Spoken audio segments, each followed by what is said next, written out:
What if flycasting instruction wouldn't work as good as we think it does? Did you ever see someone doing an evaluation on the game, asking questions and shedding light on the whole teaching situation and on all these self-taught flycasting instructors out there on YouTube who try to teach you how to cast? I did that evaluation, and I can tell you that most of the casting instruction out there is based on, or a lot is based on, bro science. A couple of dudes made their own definitions for their sport at some stage, which are not coherent to the science and not true to the principle of the truth.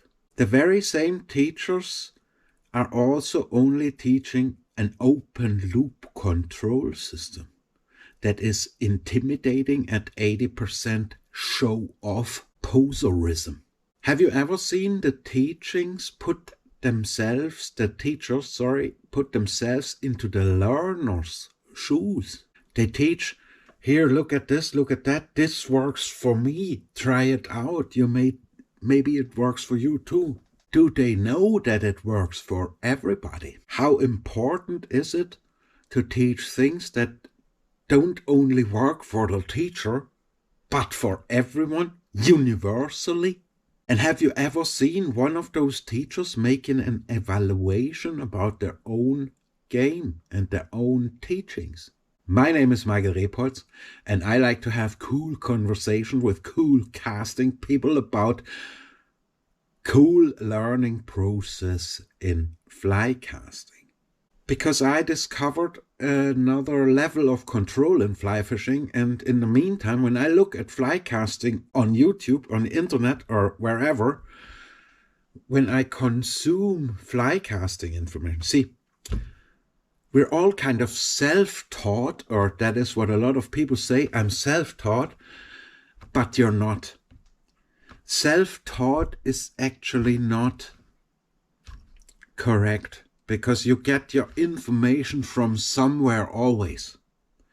For example, I'm self-taught for the first 10 years of my career, but I got information, for example, from Joanne Wolf, from Lefty Gray, and from Mel Krieger, and from wherever I could get it. And the correct scientific term for that is not self-taught, it is autotelic. Look it up, autotelic. I put you the definition in. It's from Michael Csikszentmihalyi. I'm a very big fan of the man. From 1997, the year I caught my first fish with a fly rod on a fly. Have you heard of synchronicity? That's another thing now. Sorry, but if I consume fly casting information in the meantime, I go through a couple of questions to filter through the quality of that information. And those questions are, is it correct what the teacher says by definition? So I look up, what's the definition of a snap, for example? And I compare this. Is this correct or is this bro science? I also ask myself the question, what is the source of that information? Where is that information from? Who is it originated out of? I also ask myself, what is the core value of that information? And does it help me? Sometimes the core value of an information lies between the lines, not on the lines. Just saying. Can you filter through the core? Can you filter through this information so you end up with the core and it's the substance and by definition correct? And then I ask myself, those people who I'm consuming this information from, are they telling or are they selling? Am I only getting sold a new rod or a new line or a new whatever here, or is this really information that helps my learning process and progress? And does it make things easier? Above all, I also ask myself, is it universally repeatable? Are those teachings universally repeatable, or are they only teaching what works for me and what I would like to sell? And based on that evaluation I made on the game and these questions I'm asking myself through, and also based on the control theory and the science behind it, I have developed another approach. The approach of controlled process casting, which is supported by positive reinforcement casting tools and also by the science of shooting and science of psychology. Because it is all connected in this big system, and control comes from the head. And a higher level of control than an open loop control system, which is taught by the teachers in Flycasting now, is a closed loop control system. A closed loop control system is a system that feedbacks you during the process and not after it. Nowadays, or what Flycasting teachings do is, they make a cast, they look at the result, and then they feedback themselves from the result in order to progress. But that is not during the process, that is after the cast has been made. I have explained you that, and at the same time, while you watch these casts all the time, you develop an emotional relationship with your casting.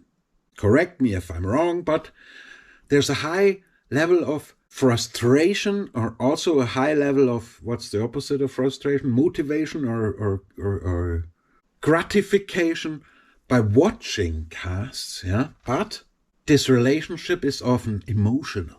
That means you have bad casts and that drags you down, or you have good casts and it makes you fly and feel you like the king and all this. If you can control the process, every cast will look pretty much the same. If you can control the process, and that is what my controlled process casting is doing, you have no emotions with your casts. Controlled process casting is without ego and without self-promotion.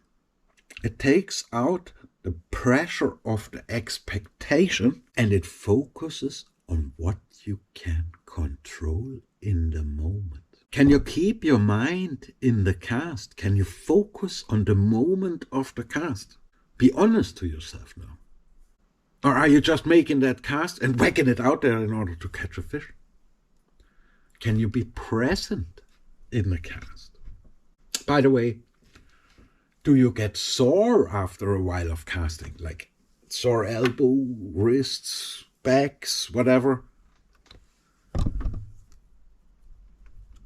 Controlled process casting teaches a controlled way not to get sore and never to have pain while casting. It teaches a way to keep things together even if the casting goes downhill. Because you might think, well, I'm a good enough caster, that'll do me. But here's the thing, it happens to me and it happens to you. There are situations every day on the water when at some stage the casting goes to shit. It just doesn't work for some reason. Or the conditions, usually these conditions occur when the outside disturbance, the factor of disturbance from outside get bigger. Say, when there's more wind, the chances are higher that we lose control over the system, that our casting goes to shit suddenly. Why is that? Why can we cast on the lawn, no problem? But suddenly, if there's fish rising everywhere and the wind's coming from this and that direction, we'll screw it. Our mind fails us. That is because we don't have control over the system, and the control comes from the head. And confidence is key to have control. If you are afraid of certain conditions or to cast certain flies, what does that mean for your level of control on the system? Controlled process casting also shows what the highest possible levels of control are at all times in all conditions. Controlled process casting will show you how to securely operate a fly rod at all times. And the positive reinforcement casting tools I'm currently developing with a couple of friends, real cool shit to come there, please stay tuned, are making the casting process much more fun and relaxed than ever before. I guarantee you that. You know the way how you learn and it makes click at some stage, like click, next level, click, next level, click, next level, click. Positive reinforcement casting is like next level, click, click, click, click, click, click, click, click, click, like playing Lego. And it starts especially from the foundation and builds the Lego all the way up, and it doesn't start up here with the AFTMA Ferrari system and the brainwash of the tightest possible loop. Controlled process casting builds a foundation on what you can build up on. To have pain-free casting and also to have an honest fault analysis. It makes you love to swallow the frog. Fly fishing teachers and teaching are afraid of an evaluation.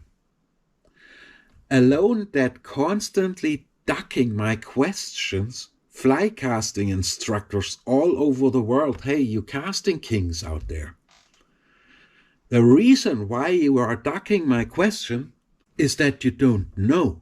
Let me repeat the most fundamental question in fly casting for all of you out there. It is, how do you feel a fly rod?